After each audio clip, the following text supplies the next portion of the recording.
On va voir comment utiliser le module flexion du logiciel RDM Le Mans. On fait nouveau, il nous demande le nombre de nœuds.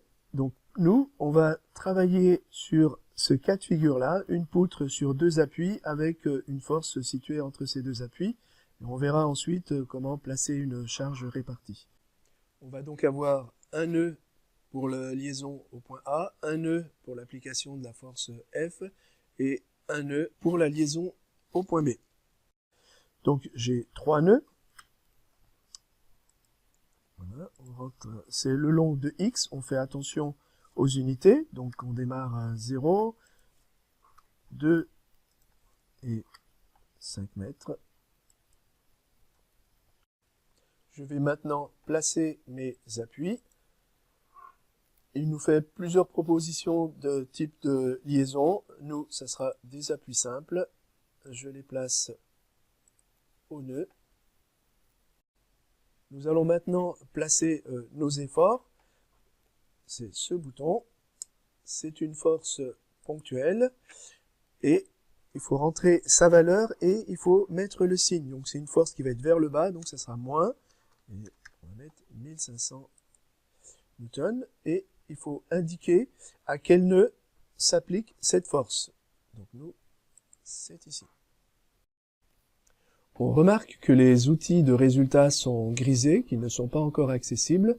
On va maintenant rentrer la forme du profil. Alors, il y a des formes de base qui sont proposées, sinon il y a un catalogue de profilés. On peut rentrer un IPE, on dit oui, on choisit la première valeur. Donc ma barre a changé de couleur et on constate que cette fois on a accès aux outils de résultat. On a le diagramme des efforts tranchants, le diagramme des moments fléchissants avec la valeur du moment maxi, et si on fait un choix de matériaux, on peut avoir aussi le calcul de la contrainte maximale. On peut avoir la contrainte dans la fibre supérieure ou dans la fibre inférieure. Et on a aussi la déformée avec la valeur maximum de déformation et l'abscisse à laquelle elle se produit, ici à 2,353 m. Nous allons voir maintenant comment changer le type de chargement et les conditions limites, c'est-à-dire les liaisons. Donc pour changer une liaison, il suffit de recliquer sur liaison, lui dire qu'on veut supprimer une liaison, et la supprimer, on va la remplacer par un encastrement. On fait la même chose pour les forces, on revient dans le menu des forces, on dit qu'on veut supprimer, on sélectionne le nœud pour lequel on veut supprimer la force, et on va mettre une charge répartie. Donc il faut rentrer la charge linéaire, moins 150 Nm entre ce nœud et ce nœud.